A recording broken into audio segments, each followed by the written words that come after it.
best practices for interviewing.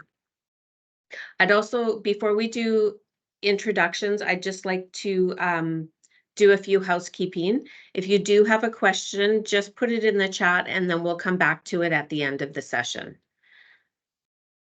So maybe we can go around and introduce everyone. We can start with maybe Crystal from Dryden Chamber.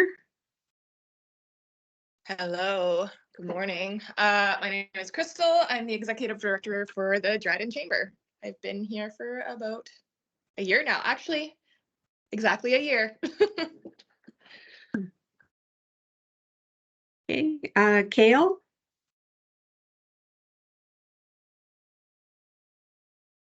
Hello, I'm Cale Montgomery, and I am the Human Resources Coordinator for Community Living Dryden Sioux Lookout. Great, thanks. Michelle?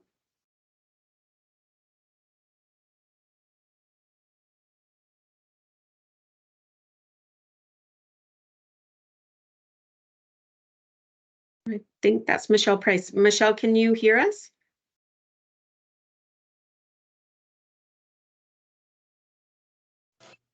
Hi, it's Michelle Rain. Oh, hi. Sorry, I was on the phone. Okay. I'm asking today. I'm out at Anderson's, crystal clear bottled water, in the office. Doing a little bit of it. Yeah, good. Thanks for joining us. Hey, Sheila? Hi, everybody. I'm Sheila Wilson. I'm the Vice President at Wilson's Business Solutions. Vanessa? Good morning. It's Vanessa Shepard. My husband and I, Andy Shepard, own Soundtrack Contracting and Rentals in Dryden. Awesome. Donna Ray? Hi, good morning, everybody. My name is Donna Ray Carter, and I am the Employee and Labor Relations Manager at Dryden Regional Health Center. Perfect. And Catherine. Is it Catherine? Oh, no, she's not on.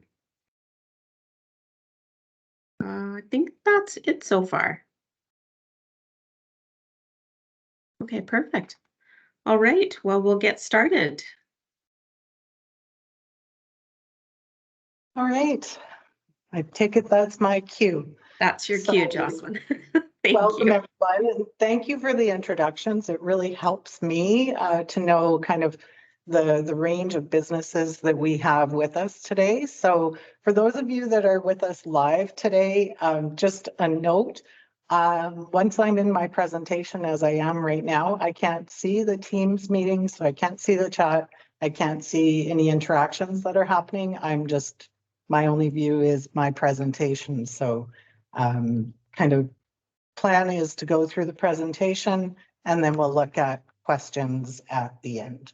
So little shout out to Valentine's Day. Thanks for spending some of your time with us today. And the QR code on the screen does take you directly to my website. And I have it on the final slide as well. So a little bit about me and the business that I have started. After 34 years of experience in HR, I practiced as what I would term a generalist. So experience from one end of human resources to the other. And in my time practicing in HR, what I found was that there wasn't a lot of local resources available when I needed an external resource. So that's what I aim to be. Somebody that's focused on Northwestern Ontario and the differences that we experience in Northwestern Ontario, because I do believe we do have different experiences than perhaps in the larger centers. And I wanted to offer expertise that's specific to our region. So I'm available to both individuals and businesses. And that may sound like a conflict to some. I don't believe in any way, shape, or form that it is. For me, in my practice, I believe that it isn't who is right or who is wrong. It's what is right and what is wrong, and how do we get to finding that solution. So employment itself is a really complex issue. And there is usually guiding legislation and principles that can get you to that solution. So just a little bit of background information for you. So what we're looking at today, welcome, come on in. We're just looking at the process, whether you call it hiring, you call it employment, talent acquisition. The term we're going to use today is the recruitment process. If we were to define that in specific, it's the series of steps that an organization takes to get from that point of having an open position to the point of making an offer of employment or hiring an individual to a position. So we're going to look at today is we're going to start with a little bit about why. I want to establish that firm foundation of why a recruitment process is important, and then we'll look at the various steps. Essentially, I've condensed those into determining the need for hiring, advertising, accepting applications, shortlisting those applications, conducting your reference checks, interviewing and debriefing, a little bit about job offers, and a little bit about onboarding or training or orientation, whichever way you want to term it. Not a deep dive in terms of that aspect, but I did want to touch on it because I think it's important to focus on within the process. So why is a recruitment process critical to your business? This is just a good reference point that illustrates kind of the typical percentage of cost of salaries and benefits for employers. So this data is current in that it's from 22-23 for Ontario businesses. As you can see in the chart that I have on the screen, salaries and benefits in this data accumulation shows as 33.6% of spending of employers in Ontario. The common number that we use in human resources is anywhere from 40% to 70%.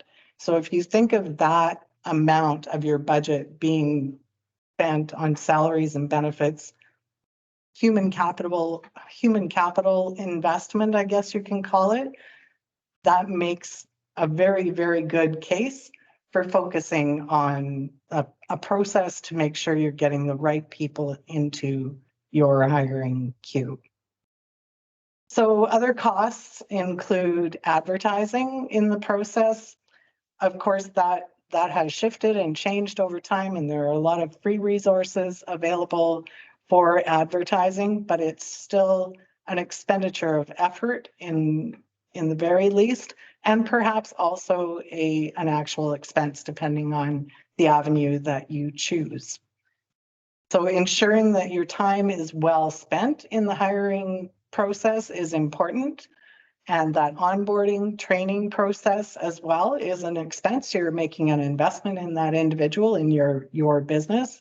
And as well, we have to mention the potential implications that can result, whether that is somebody challenging your hiring process or having to terminate an unsuccessful candidate who has now become an employee. All of these things are cost factors that need to be taken into consideration and given some important focus during your process.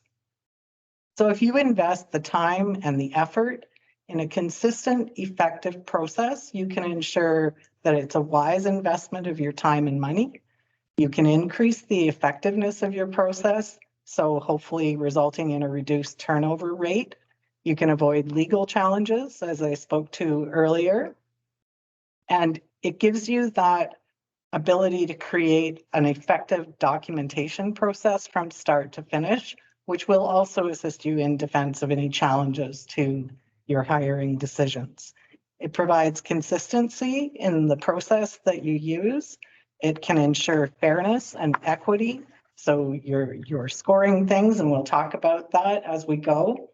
It provides a transparent process, so you have readily available answers if there is a challenge to the decisions that are made, and it will give your business a positive reputation, of transparency when a candidate comes into your business and goes through a process that looks very organized, looks very professional, that is going to speak well to their experience and what they take out into the community. So this one is a little bit off topic, but I did want to talk a little bit about the current labor market, because the elephant in the room is there isn't a really big labor market right now. So we're playing a little bit of pretend today in terms of assuming that we're going to have a larger pool of candidates, but the current labor market always should affect your practices. For example, when there is an abundance of applicants available, perhaps you're going to use shorter ad deadlines and maybe not cast your net as wide as you might in terms of your advertising, because you know that there's plenty of fish, kind of, so to speak. Whereas when the market is limited, in my opinion, you need to take even greater care in your process. You need to pay specific attention to all applicants so that they're retaining an interest in your organization for future consideration. And you also may wish to increase the number of applicants that you interview to ensure that you have a good pool of candidates to work through, and that you're engaging them in that way. If you agree to interview more, yes, it's an investment of your time, but it can also be a means of engaging them with your organization and keeping them kind of, I don't want to, well, I'm going to use the term on the hook, so to speak. Even if they're not hired that time, you can have a follow-up conversation with them about future opportunities. So that elephant in the room is addressed to some degree, I guess. So why is the recruitment process critical? Again, a little off topic, but a hiring policy and procedure. This is kind of a best practice. Policy statement itself can be very simple and just speak to ensuring that, you know, your organization, your business is adhering to applicable laws and regulations. And then you can attach a procedure to that policy that outlines the steps that you take to fill those positions. Specifically important to have this kind of document or process in place in writing when you have multiple managers within the organization responsible for hiring, and or you have turnover in those positions. So it's important for those individuals to have a written reference document to go to tell them the how that organization is doing their hiring process.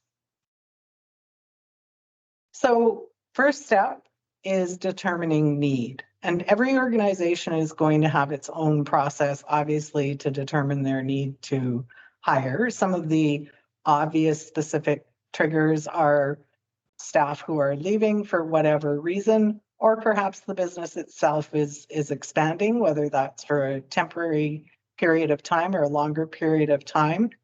Again, there are different considerations where we're looking at unionized and non-unionized organizations.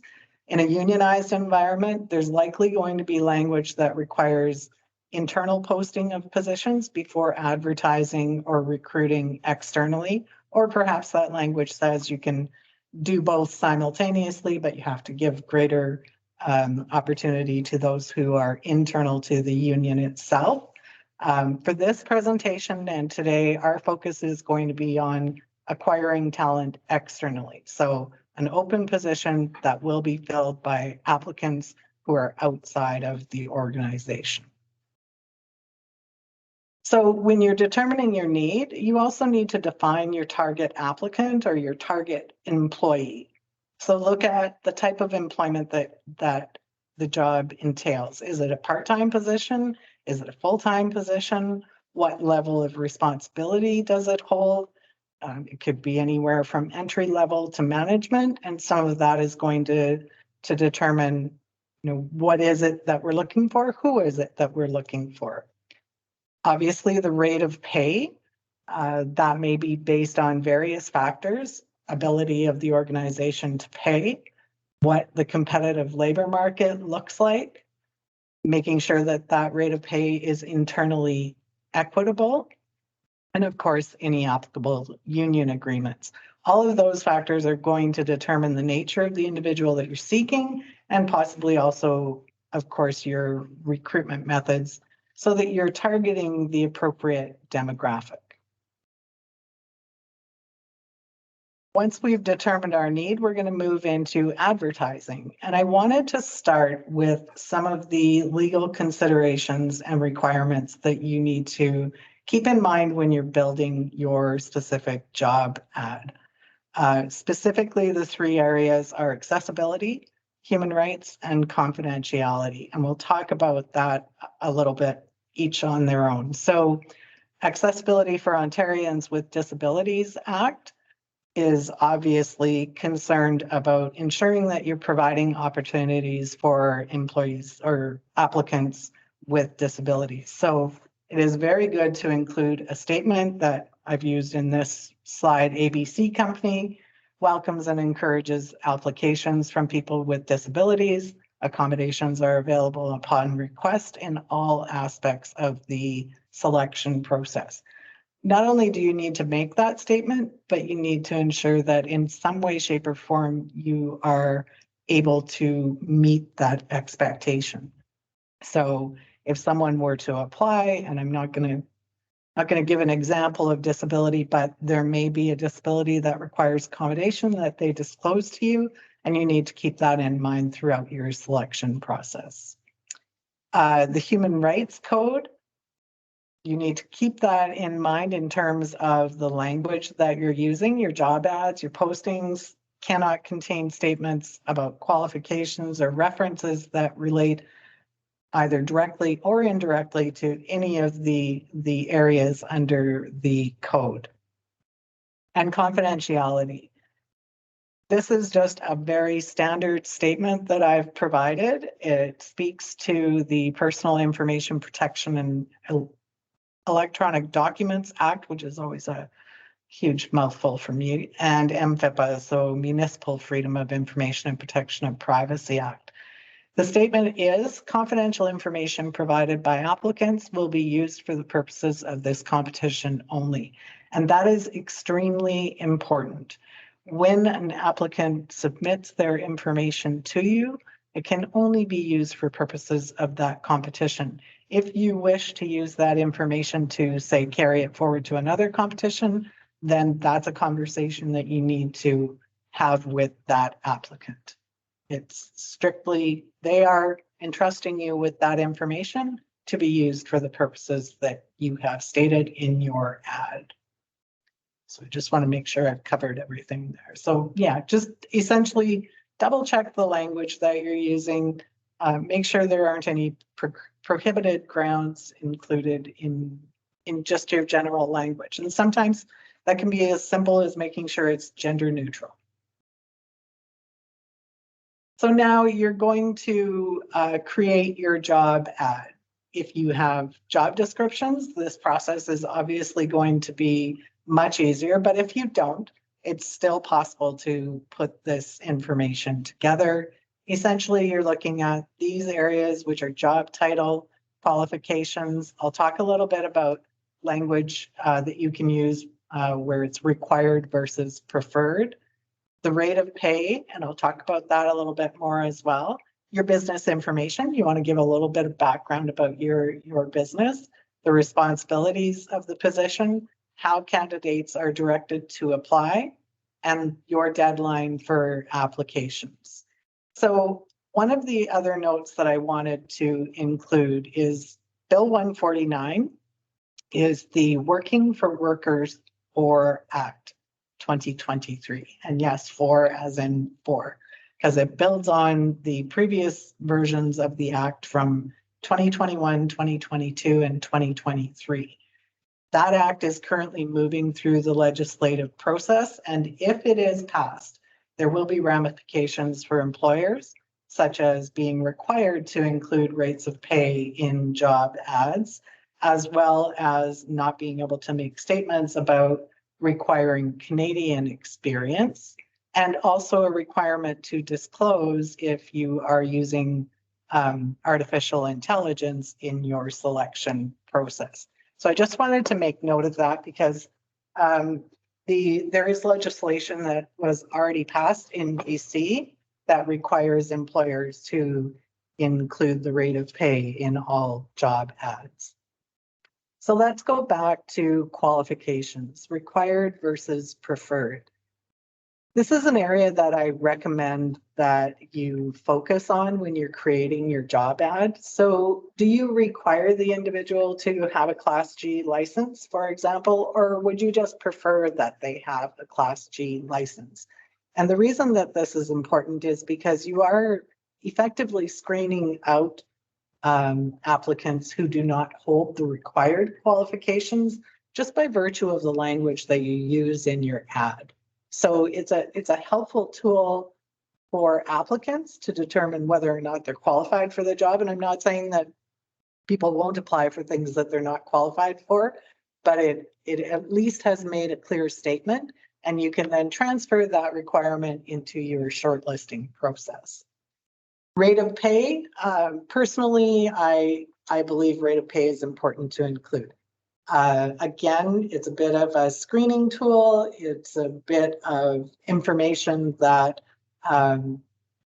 you may have a desire to protect that information from, say, competing businesses, but I think it's important to include. But again, at this point, until that bill passes, it's up to you. You do not have to include it. Business information speaks for itself, responsibilities and how to apply. We're going to talk a little bit more about how to apply in a bit. The deadline for applications and open until filled.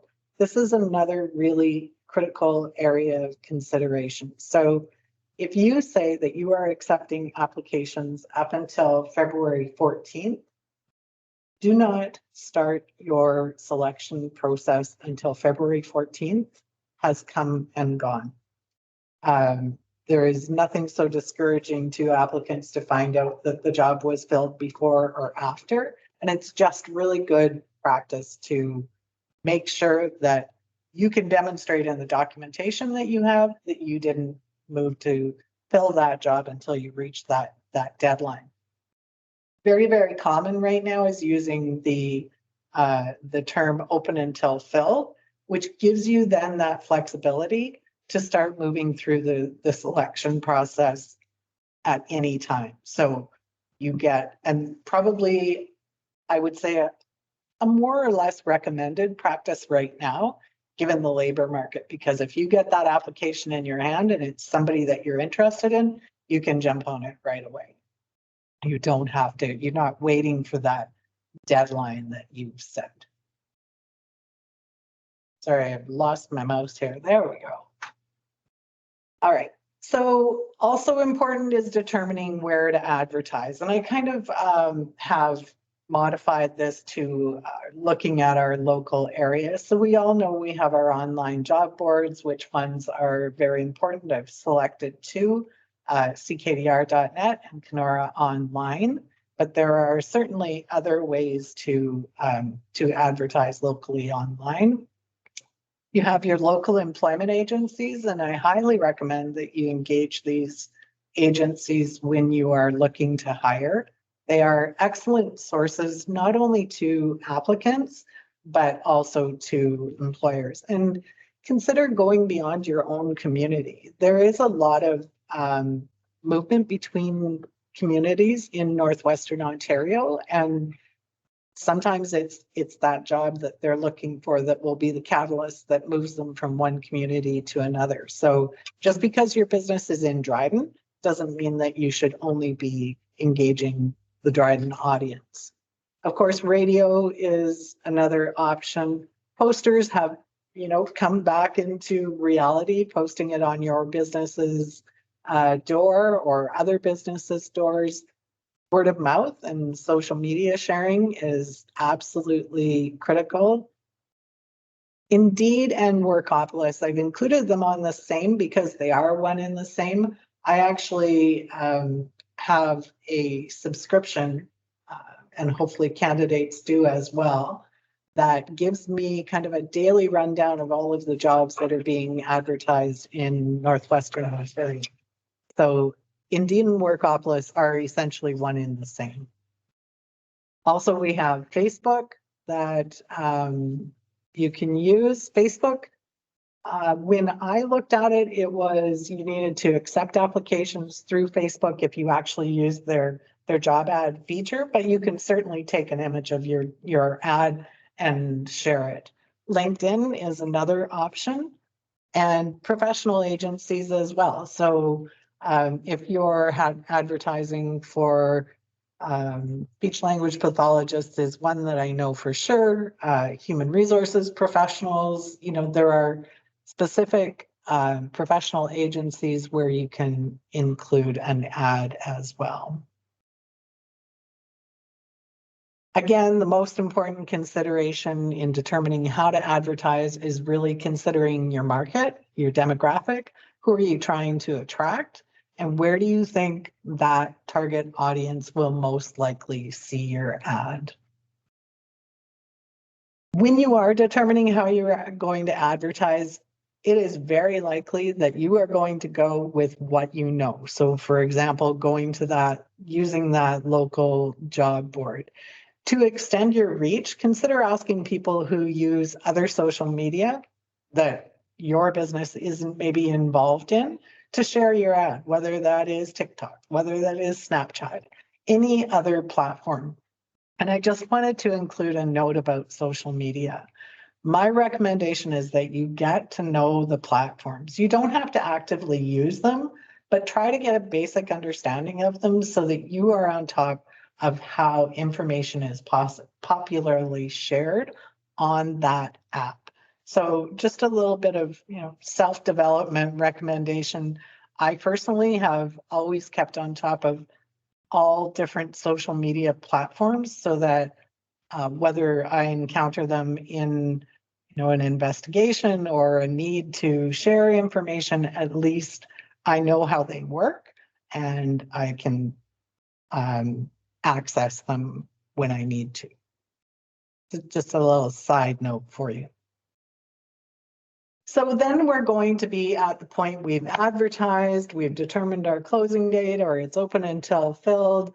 The process of accepting applications is critical as well. You need to be consistent. You need to decide in advance, is it going to be form-based, which is very likely limited use, resume-based, whether you're accepting applications by email or you're accepting them in person. Are you going to be very, very strict about how you're accepting applications, or are you going to be more flexible? Either way, just be prepared to determine that up front.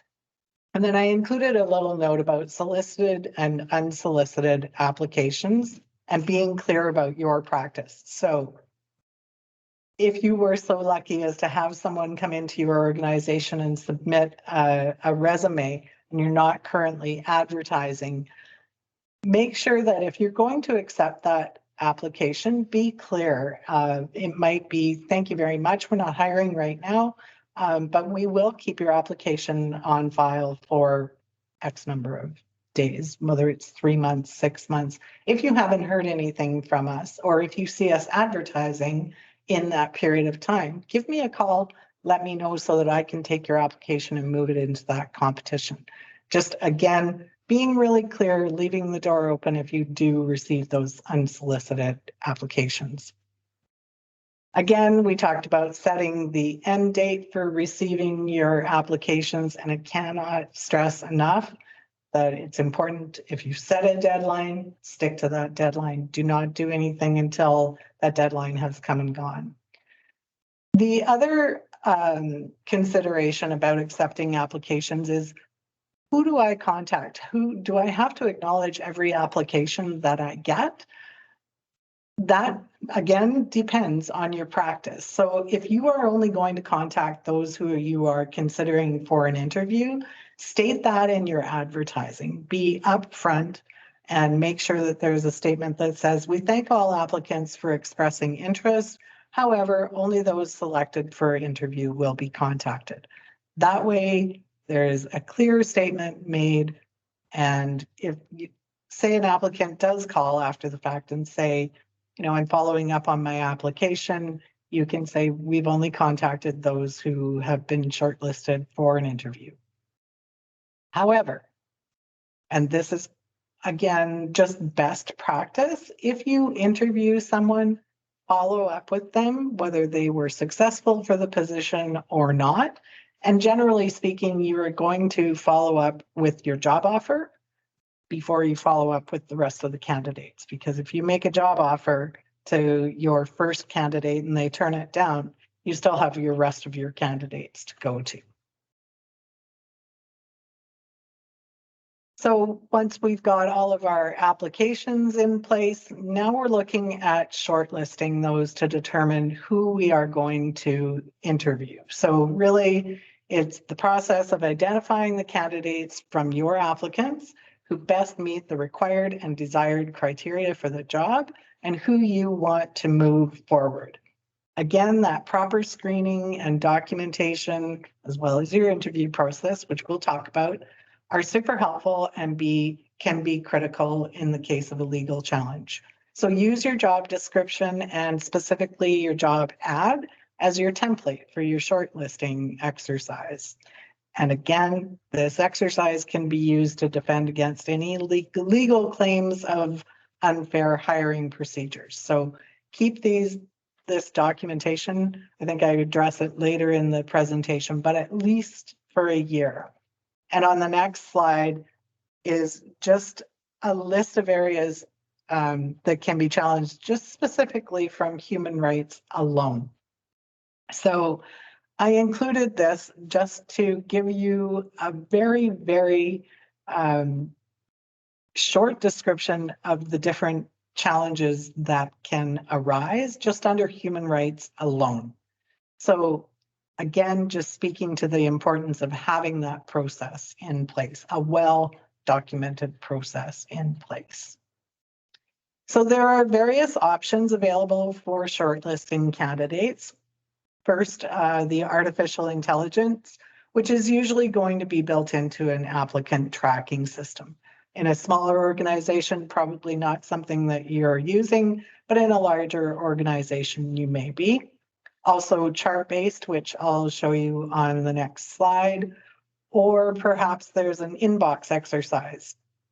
This is really helpful, specifically with administrative types of positions where you can say you've narrowed down your numbers. In a perfect world where you have 15 applicants for a job, you've narrowed it down to your top 8. The first thing that you're going to do perhaps is send them by email an exercise to complete and return to you. And then you're going to use that to narrow it down to, say, your 5 that you're going to interview. Just another option that's available. And I haven't gone into detail on that, but I just did want to cover that. Some organizations use a multiple interview process. It's not, I would say, highly typical, but certainly can be done and should be stated up front. And then some organizations do a telephone-based inquiry as well as a part of their shortlisting exercise. So before we move to look at the chart, I think there was another point that I wanted to make. Nope, I guess not. So this is just an example of a shortlisting chart. Very, very simple. I've used our typical areas that you want to perhaps rate. And the name of the applicant, you may wish to include that information or not include that information. Sometimes in the past, what I have done is, for my own purposes, I complete the chart in full with the name of the applicant. But when it comes to getting assistance from the other members of the interview team, I'll hide the name of the applicant and then we're just blind kind of rating. And that is very helpful in some cases, but again, just another option. You can score this as well. For example, each area. So Under education, you may use grade 12, gives you 1 point, post-secondary gives you 2 points. There's no completed education, then it's 0 points. Again, just a matter of preference, but gives you that documented process. So once you've determined who you are going to interview from that shortlisting exercise, whichever way you've decided to shortlist, then set your times and dates that your team is going to do the interviews and contact your applicants and set times for those interviews. Giving consideration to who is going to make that contact is absolutely preference-based for your organization, and you may, delegate that work to someone. But I will say that it is often the first point of personal contact with an applicant. Maybe you didn't have that opportunity to have in-person contact with them, and can be a very, very good way to establish rapport with the applicant. So sometimes it's an email that you're sending to set that interview time. Again, there's still interaction that you will maybe glean further information about the individual from that interaction. So totally a matter of preference. When we talk about interviewing, I bring some personal bias to this, but traditionally interviews were seen as very kind of power dominant. There was a sense of, needing to make the applicant uncomfortable and putting them under pressure, see how they're going to perform. In my opinion, that is an ancient and outdated practice. I think that bringing out the best in the applicant is a much better way to conduct interviews. To me, it's your responsibility to ensure that you're giving that applicant the best opportunity to perform well. So how do you do that? Make sure that you're creating a comfortable space. You want it to be welcoming, safe. Interviews can be really difficult for people, and there's no need for the way that you establish it to make it more difficult. You want it to be open and welcoming. And so just keep that in mind when you're setting up the space. And this is also going to put your company in a really good light. If individuals have a good experience in their interview, whether they get the job or not, they may be interested in applying in the future. Another practice that I really like, and I don't think is very possible or prevalent, is providing the questions in advance to the interviewees. Now, some of you may think, well, what's the point? The point is, again, giving them an opportunity to present themselves in the best light. So all you do is when you're setting up your interviews, ask the applicant to arrive a few minutes early and explain to them that they're going to get a copy of the questions. They'll have time to make some notes and prepare themselves for the actual interview. From a personal experience, this was a practice that was used and absolutely just brought the level or the quality of the level of the interview to a height that I don't believe we would have achieved without it. So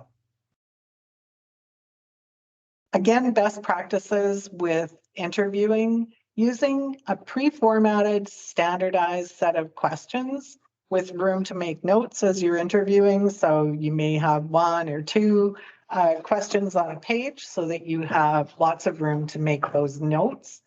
And where possible, it's best to have at least 2 individuals involved in your interviewing process. Just helps bring a little bit more objectivity to the process.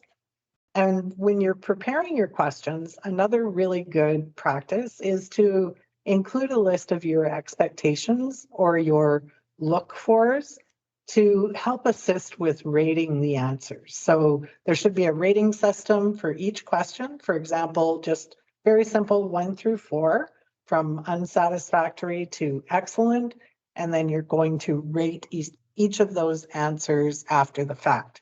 I recommend that you do this rating as soon as possible after the interview, and you do that independently. So I would go through and rate my entire interview. The other person would rate theirs.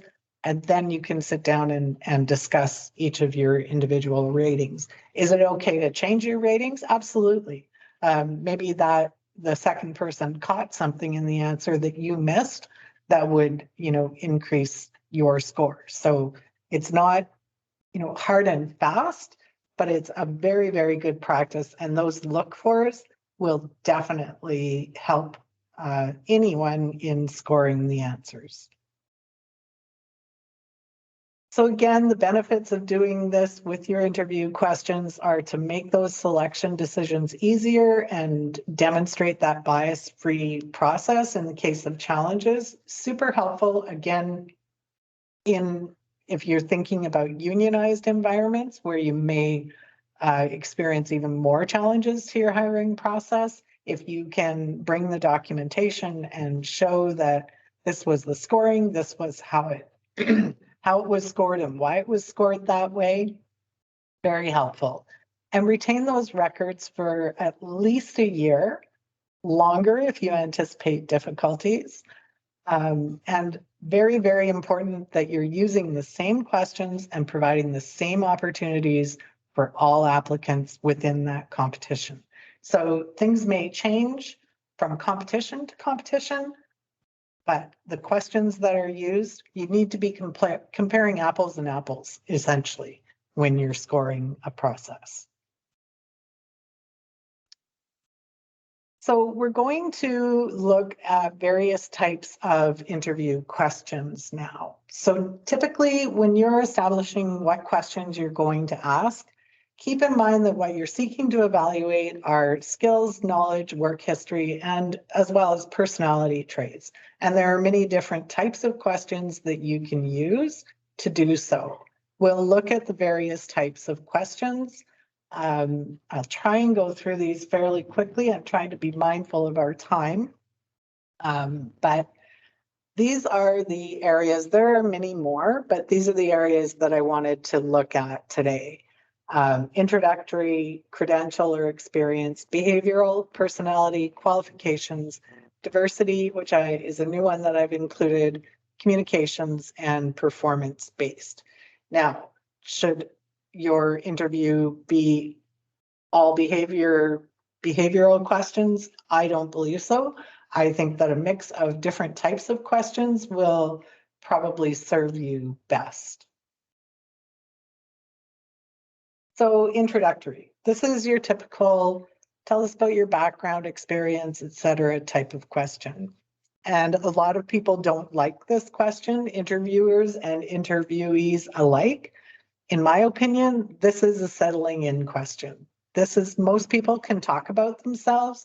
So this is a bit of an icebreaker in my experience, and it just kind of sets the tone and everyone can kind of settle into, all right, I know what I'm talking about and I can at least answer this question and, maybe give the applicant a little bit of confidence moving forward. So it can vary in its content, but it's basically a tell us about yourself question.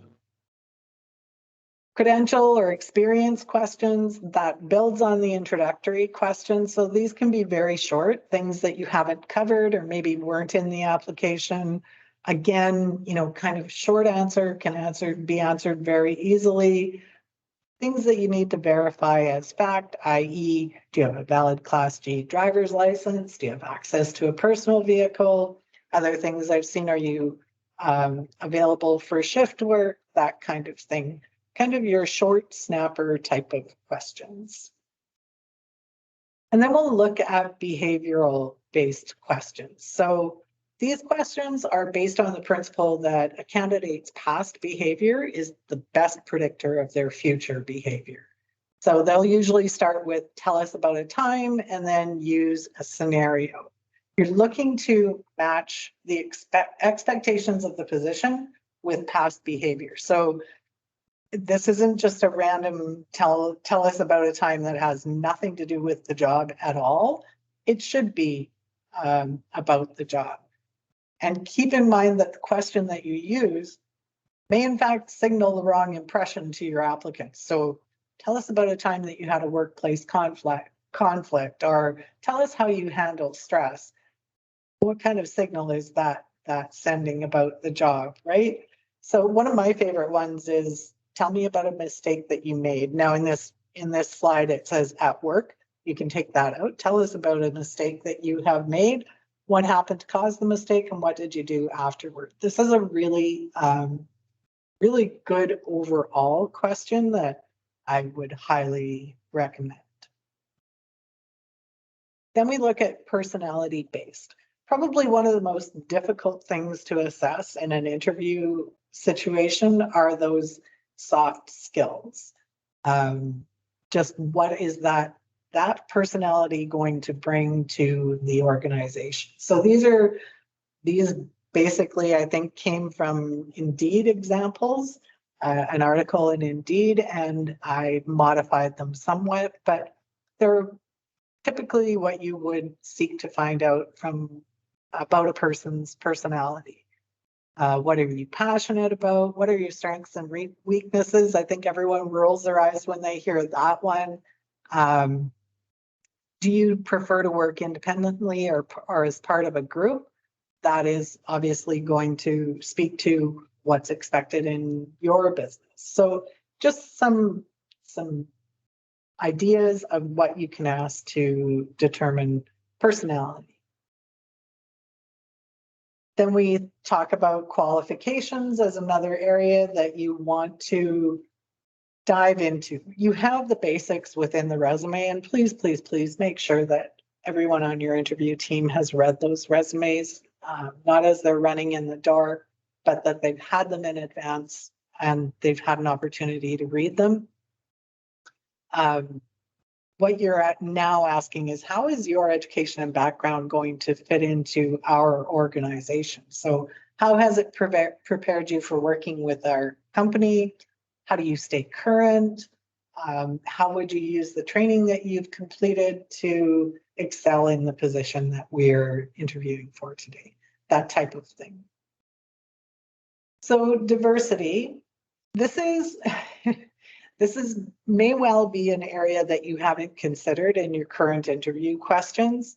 And my advice is only to venture into this area if you are prepared to. That is, if you have strongly upheld practices and expectations, hopefully policy in place to uphold this. So I think it builds a little bit on personality, but it also brings in some of the nuances that I think are important to consider within your own organization. So these are just some examples that I found. Take them for as you will, but I did want to cover them because I think it is important to know how the individuals that you're bringing into your organization will uphold your policy. And you can make it as specific as, this is our policy statement with regard to diversity and inclusion.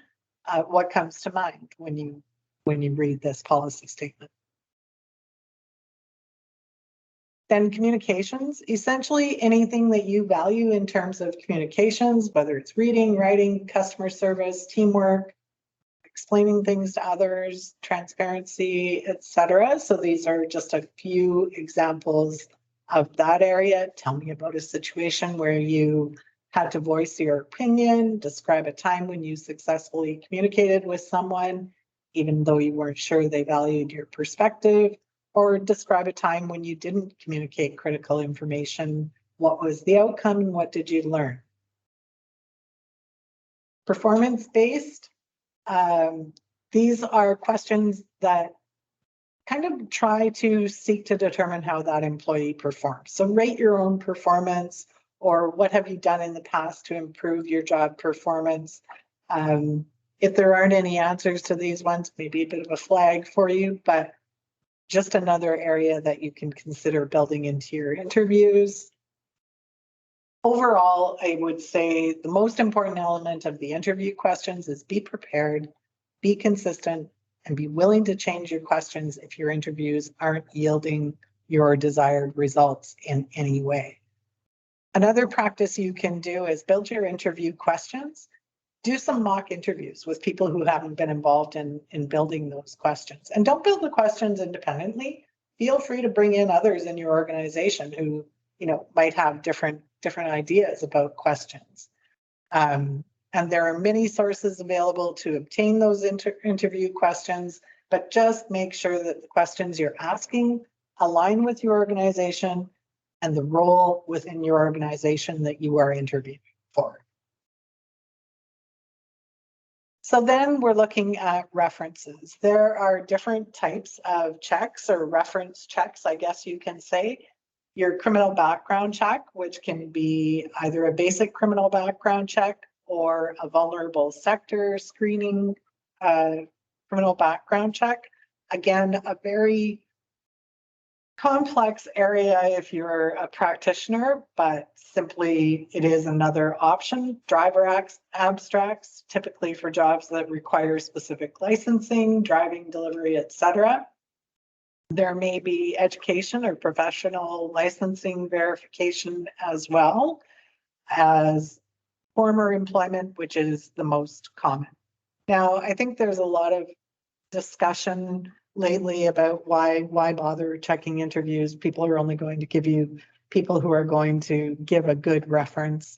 What you're seeking to do is verify the information that's within that reference. My favorite one is a requirement that your most recent supervisor.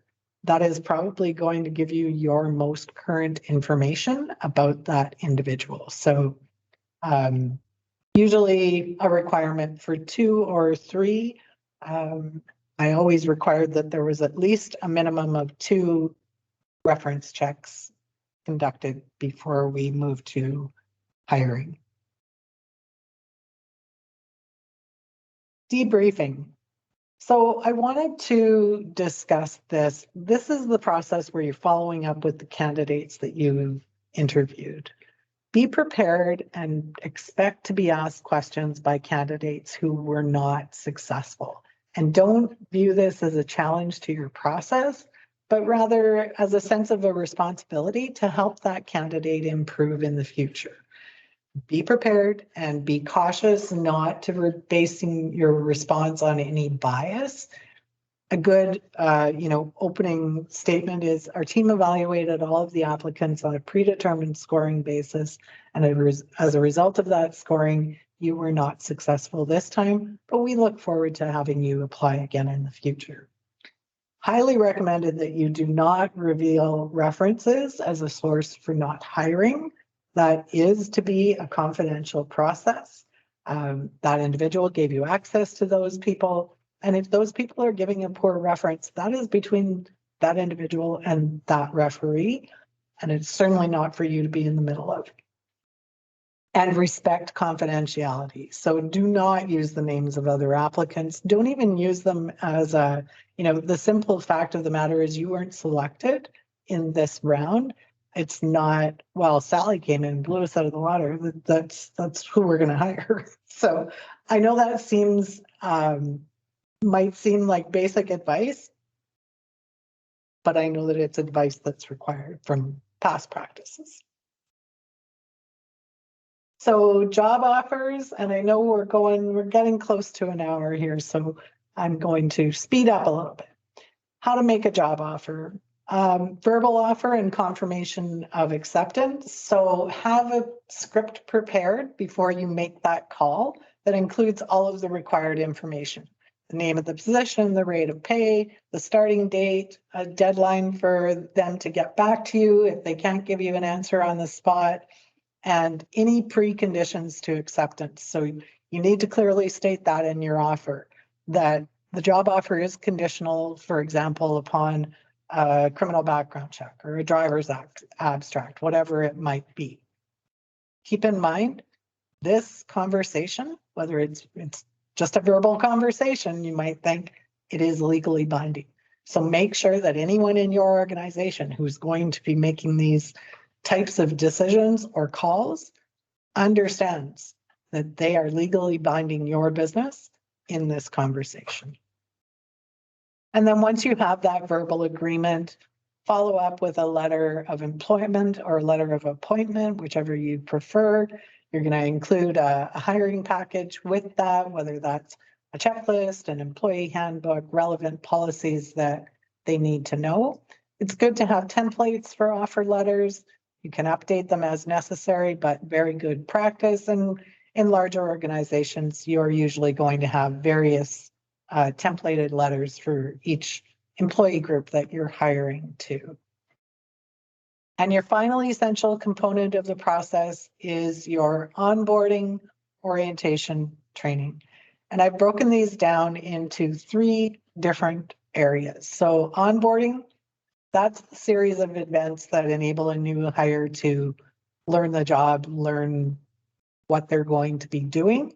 Your orientation is generally that overall introduction to the organization, the position. You know, they're completing their hiring documentation, they're meeting their colleagues, getting to know the workspaces, where they're going to find supplies. Maybe they're going to shadow another employee for a bit. That's kind of what orientation consists of. And training is generally more formalized. So that can include your legislative training, your WMIS, health and safety, AODA, violence and harassment, as well as your on-the-job training. Here's the job, here's how you do it, and there's a period of time that applies to that. An employee handbook is another good tool to ensure that you have. It can contain such things as your relevant policies and procedures, your job duties, your calling procedures, just the general expectations. It's going to be different in every organization, and you can find a lot of templates available online to build one for your organization. And checklists are very helpful. Whether you have a checklist that you use for the recruitment process, or you use that as your onboarding or your hiring, you can distribute a checklist to all of your new hires and have them go through, you know, yes, yes, yes, I've done all of these things. It's just another good tool that I wanted to suggest. So this is our summary. Hiring is a process that can and does have legal considerations and potential implications for your organization, so it should be given significant focus and attention. Anyone in your organization that you give hiring authority to can verbally bind you to a legal employment contract, so be very cautious about that. And if you do not give due consideration to your process, you can be just simply wasting your time and your resources and end up making poor hiring decisions that can ultimately be costly. So if you're all still awake, we can take questions from the chat now.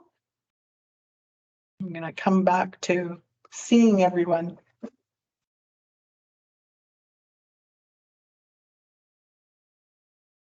We don't have any questions in the chat, but does anybody have any questions they want to ask Jocelyn at this time?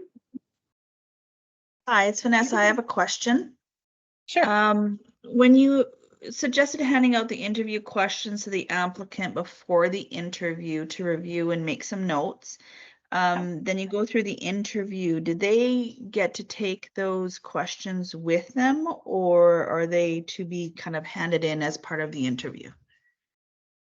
That's really a matter of preference. I think in a smaller community such as ours, I would set them, you know, if you're giving them the questions, set the expectation that you're going to retain those as part of the process. Then they know that up front when they're making notes. Thank you. And you can just say, you know, it's really a matter of not having our interview questions out in the community. You can even say you're going to destroy them. They don't have to be, you know, kept on file.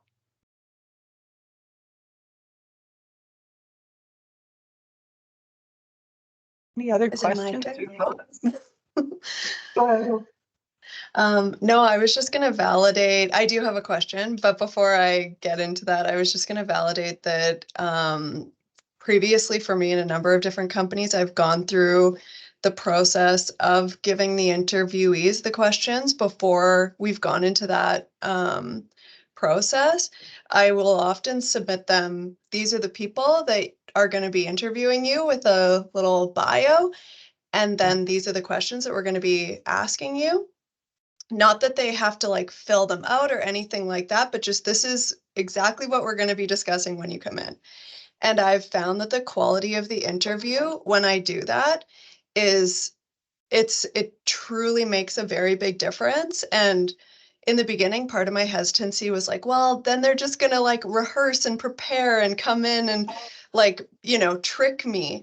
But because, you know, conversation is fluid and you're able to sort of improv as you go and riff off of their answers, you still do end up pulling a lot of, you know, unique information out of the interview, regardless of the fact that they've prepared.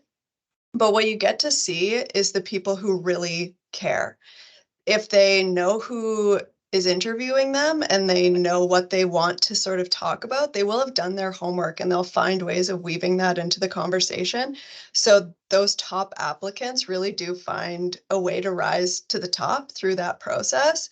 And I know I've often received feedback from interviews that I've been involved in the past where the applicants were like, man, that was so nice. Even when they didn't get the job, like, thank you for that, for like giving me that. It was such a great conversation. And I felt like I was able to really represent myself well, even though I didn't get it. Like it's just been a really good sort of like, yeah, culture play. I think if your company values are like, you know, generosity, kindness, finding ways to really elevate people, if you're able to do stuff like that right in the onset, yeah, it just sets a really cool tone. So yeah, I just want to validate that. I think that's a really good practice.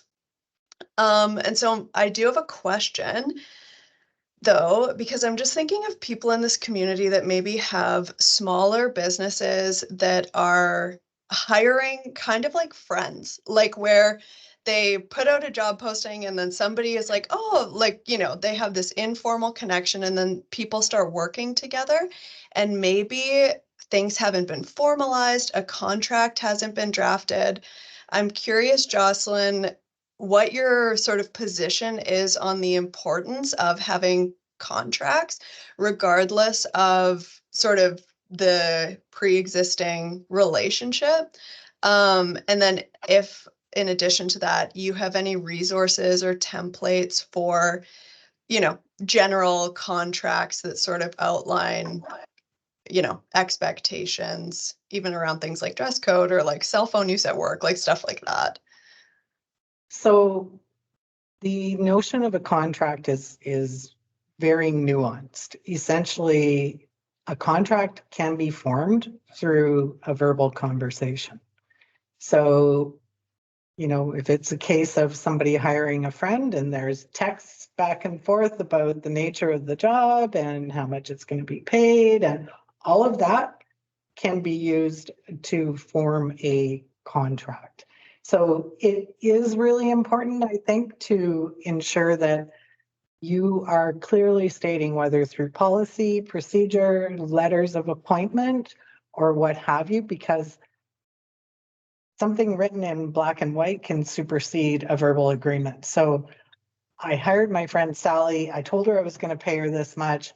I found out that I looked at my business rate and I can't, so I re-offered it to her in this letter.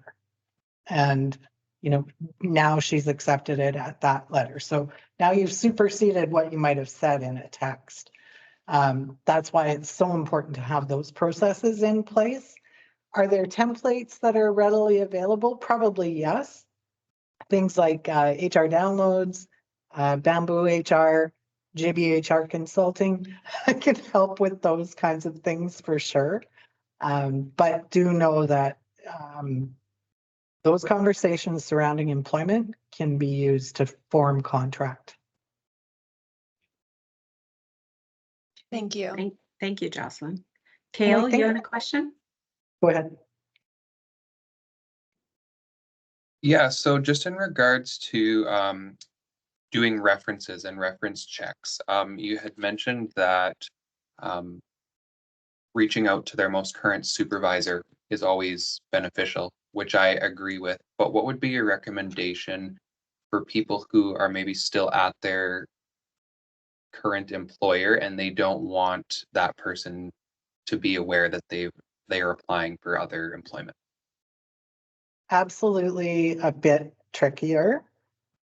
That's why it's important when you are within your job ad, make that statement that that's an expectation. Your current supervisor is required. In the years of my practice, you leave that, especially when you're hiring to senior level positions, you're going to run into this more often. So if you can ensure the employee, look, or the applicant, sorry, we've gone through our entire process. We know we want to make a job offer to you, but before we can do that, we need this reference. So at that point, you've probably established enough of a comfort level for them that they know that there's an offer coming. You can even give them an idea of the rate of pay. Then at that point, they can back out. But, this is kind of our final step and it is a requirement. So, or you can ditch the requirement. I think there was one time in my experience where I did actually skip that requirement for the most recent supervisor because it was a very difficult position for that applicant. So it's absolutely a matter of, your own practice, but yeah, hope that helps. Okay. Thank you. Okay, thank you. Donna Ray? I was just going to thank Taylor and Jocelyn actually for the validation of giving applicants interview questions. I've had that mindset. It's been a struggle with some employers to actually provide those because, like you said, Taylor, then people are, well, then they know the questions. But I think it really gives people a better chance of success because lots of times they go away from the interview. And I've done this myself, gone away from the interview and go, oh, I wish I would have thought of this. So I think I will keep pressing that here at the hospital to, even if you're not doing all of them, but just, part of the questions to send ahead. I think it's really beneficial, like you said, and you will get the best applicant, whether, even though they have the questions, because it just shows you how they've prepared for the interviews. So thanks for that. Yeah, and it's not a matter of sending them to them electronically or anything. It's, arrive 10 or 15 minutes early. You're going to get a copy of the questions. You'll have time to sit with them and look through them. And it also, I think, speaks to, and I don't think I got to talk about this during the process, but having a bank of interview questions available is really important. So, this competition, we're using these 10 questions, and the next time we're advertising for this job, we're switching it up a bit. So always being able to kind of know that your questions, your exact process isn't going out to individuals, because you have that bank to draw on, right? So. I just wanted to add too, I don't have a lot of interview experience, but in the past, I just feel like sometimes the best candidates don't do well in interviews. So if you can make them feel a little bit more comfortable and to bring out the best in them, you may end up with the best candidate, even though they don't interview well. We in my past job, usually hired the one that didn't do as well in the interview, but with our casual conversation before and after, they sort of hit all the points that we were looking for, and we knew their personality and their honesty was what we were looking for to be a good member of our team. Yeah.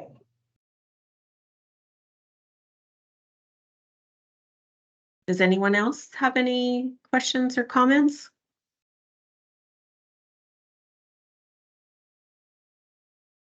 Okay. Well, I'm really glad we recorded this, and just to remind everyone, it is recorded, and you can share it with your colleagues or anyone else that would be interested in viewing this. Jocelyn had her contact information, so reach out to her.